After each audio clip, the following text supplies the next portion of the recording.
ભરૂચ એપીએમસીના વહીવટકર્તા સામે શિક્ષાત્મક કાર્યવાહી કરી તમામ હોદ્દેદારોને હોદ્દા પરથી દૂર કરી વહીવટી વડાની નિમણૂક કરી તેઓ દ્વારા કરવામાં આવેલા ભ્રષ્ટાચારની તપાસ કરવાની માંગ સાથે કિસાન વિકાસ સંઘ દ્વારા આજરોજ ભરૂચ કલેક્ટરને રજૂઆત કરવામાં આવી હતી। ભરૂચ જિલ્લામાં શહેરના મોહમ્મદપુરા વિસ્તારમાં ભરૂચ તાલુકાની એપીએમસી આવેલી આ સંસ્થા આ વિસ્તારમાં લગભગ 50 વર્ષ કરતાં પણ વધુ વસ્તી કાર્યરત છે।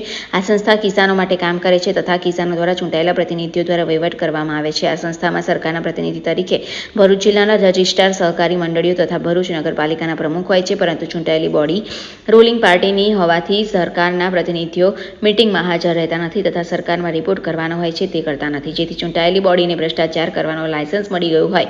ખુલ્લેઆમ ભ્રષ્ટાચારના આક્ષેપ સાથે કિસાન વિકાસ સંઘના આગેવાનીમાં વેપારીઓ દ્વારા દેશના રાજ્યપાલને સંબોધીને આવેદનપત્ર પાઠવી ફરિયાદ કરવામાં આવી હતી કે આ સંસ્થાનો સ્તર નિરીક્ષણ કરવામાં આવે અને ભ્રષ્ટાચાર ઉજાગર કરી વેપારીઓ અને ખેડૂતોને ન્યાય આપવામાં આવે। આ બાબતે કિસાન વિકાસ સંઘના પ્રમુખ અરવિંદસિંહ રાણાએ જણાવ્યું હતું કે વેપારીઓ દ્વારા વાર્ષિક એપીએમસીને 2 કરોડનો ભેરો આપવામાં આવે છે, તે છતાં પણ એપીએમસી દ્વારા કોઈપણ પ્રકારની સ્વચ્છતા, ગટર લાઇન સહિતની સુવિધાઓથી વેપારીઓને વંચિત રાખવામાં આવે છે। તાજેતરમાં જ એપીએમસીમાં 6 દુકાનોની દિવાલ રાત્રિ દરમિયાન એકાએક ધરાશયી થઈ ગઈ હતી। તે ભ્રષ્ટાચારને તાજો નમૂનો છે। ત્યારે જો આ દિવાલ સવારે ધરાશયી થઈ હોત તો મોટી હોનારત સર્જાત। સાથે સાથે એપીએમસીમાં પોતાની દુકાન ધરાવનાર વેપારીઓને વર્ષોથી કોઈપણ જગ્યાએ એપીએમસીમાં હોદ્દો કે સભ્યપદ આપવામાં આવી રહ્યું નથી અને ચૂંટણી દરમિયાન તેમના નામ પણ બાકાત રાખવામાં આવે છે, ત્યારે તેમને પણ એપીએમસીની ચૂંટણીમાં મતદાન હક આપવામાં આવે અને સભ્યપદ અને હોદ્દો મળે, ભ્રષ્ટાચારીઓને સજા મળે તેવી કિસાન વિકાસ સંઘના નેજા હેઠળ વેપારીઓ આવેદનપત્ર પાઠવી માંગ કરી હતી।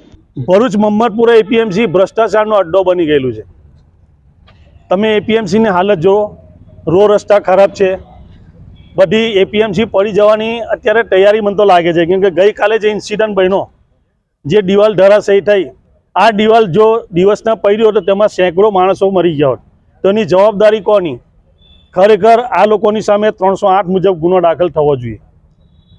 એપીએમસીમાં કોઈ પણ જાતની સગવડ નથી। દર વર્ષે કરોડો રૂપિયા વેપારીઓ આપે છે, છતાં પણ સુવિધાના નામે મીંડું છે। અગાઉ પણ રાજ્યપાલ શ્રી, સચિવશ્રી અને નિયામકશ્રીને અમે આવેદનપત્રો આપેલા છે, પણ પાણીનું નામ ભૂ, કેમ કે સરકારમાં જે લોકો બેઠેલા છે તે ભાજપના બધા પ્રતિનિધિઓ છે, એટલે એમના ઈશારે ચાલતી એપીએમસી છે, એટલે વેપારીઓના કોઈ પણ કામ થતા નથી। હમણાં જે ઇલેક્શન થયું તેમાં વેપારીઓને બાકાત રાખવામાં આવેલા છે, એટલે જિલ્લા રજિસ્ટ્રારે આ વેપારીઓના હકનું હરણ કરેલું છે, એટલે જિલ્લા રજિસ્ટ્રાર સામે ગુનો દાખલ થાય એવી મારી રાષ્ટ્રીય કિસાન વિકાસ સંઘની માંગ છે। રાજ્યપાલશ્રીને આવેદનપત્ર આપી ને ગુજરાત સરકારને સૂચના આપે એવી અમારી માંગણી છે।